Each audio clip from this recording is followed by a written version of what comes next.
Welcome to Style Masterclass, the podcast that teaches women to look stylish and feel confident so that they can show up ready to conquer and slay no matter what size they are. I'm your host, Miss J. You ready? Hello. On this week's podcast, we're going to talk about having an identity that includes your current body shape. Let's go. So I am Judith Gatton. I'm an image consultant, personal stylist, life coach, former lawyer, and your podcast host. I created this podcast topic after being seated at a table with a group of women. We were having dinner and we were talking about hopes, dreams, goals, aspirations. One of my favorite topics. I was super excited. And one thing I love to ask women when they're talking about their goals is, how do they envision themselves when they've achieved the goal? Like, what are they wearing? How are they showing up? How's their hair? How's their makeup? What do they smell like? What shoes are they wearing? Like, let's get into details. Let's really cement this and normalize it and make it part of your identity. You're a high achieving woman. You're successful. You're goal oriented.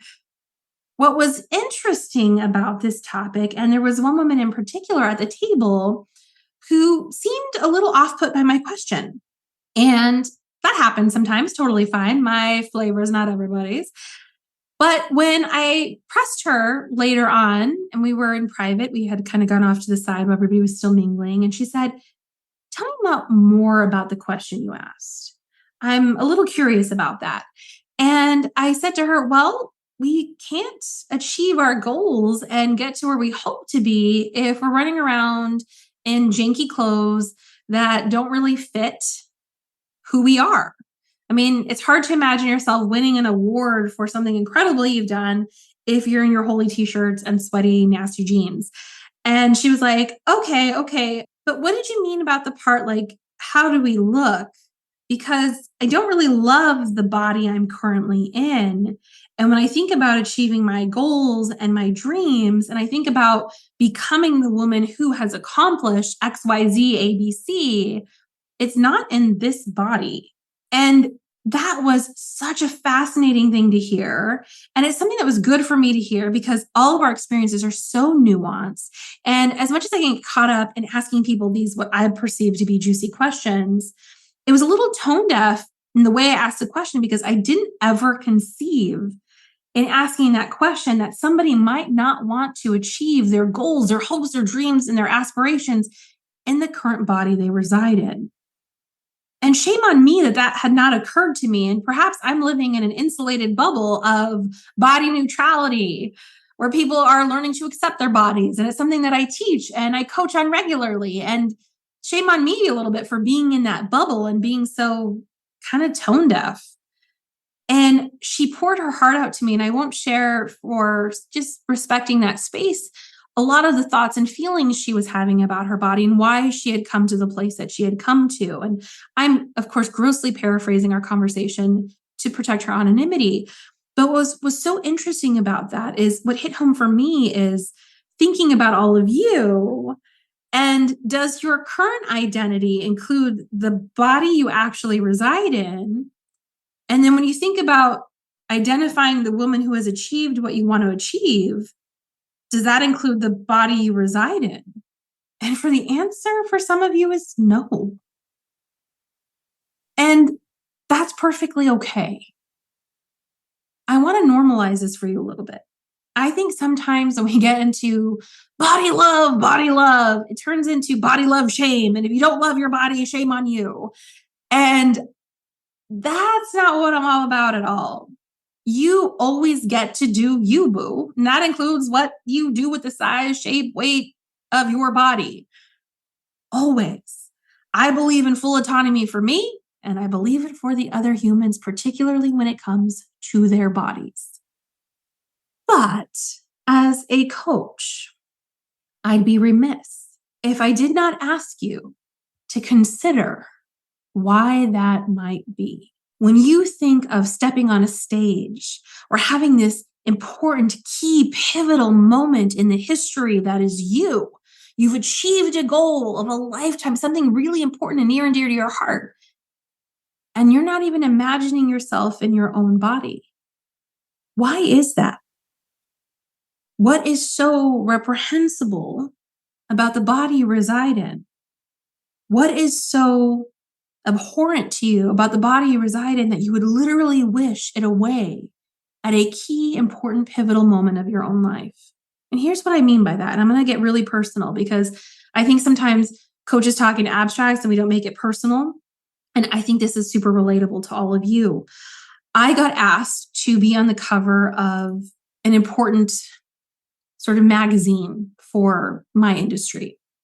This was in September of 2019, and the thing aired in January of 2020. And up to that point in time, I was the biggest I had ever been. How many of you had said that phrase before in your life? I was the biggest I had ever been. I'm at my highest weight that I've ever been. This is the biggest I've ever been. I hear variations on this theme all the time. And I said that phrase to myself because I'm still a human, right? So that phrase came up for me and I said, oh my God, I'm the biggest I've ever been. And I'm being asked to do this thing that would have been a dream come true. But I always imagined this dream coming true in a different body. When I imagined this dream of being photographed by this really famous, awesome photographer who'd worked with all these celebrities and all these fashion shoots and did this beautiful work, when I envisioned that for myself, I was in a different body. When I imagined being photographed with my coach and my mentor, and I got invited to her home and we spent the whole day together getting glammed up. I mean, this was like a dream come true.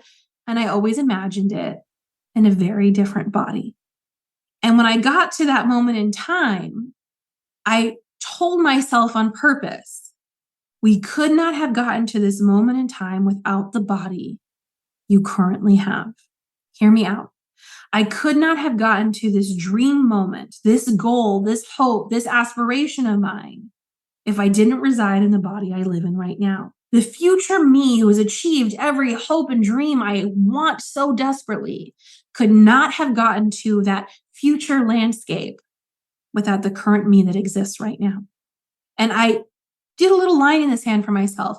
I will not let you ruin this moment for me, because this moment would not exist without this current body, this current woman who exists with all of her hopes, her goals, her dreams, her aspirations, and yes, the body she resides in, because my body is not absent from my brain. I am not a floating brain. I am a brain, a mind, a soul, a spirit, if you will, in my belief system, encased in this body. I am a soul. I have a body, in the words of C.S. Lewis. And bringing myself back to that was such an important reframe for me. And when I coach clients in Style Masterclass, or I get people ready to take the stage for speaking engagements, which I do for a lot of clients, and I ask them, how would you like to feel when you take the stage? I was emailing someone today and she was sending me outfit pics. She was about to take the stage and a few days from now. I was like, oh, I would like to see this change, this change. Can you put these things together? I was texting with a friend yesterday. He was in the dressing room and he's like, what do you think? I'm like, move that, change that here, get that tailored. Like to see this in a different thing. I want to make sure that, guess who's taking the stage? The current body they reside in.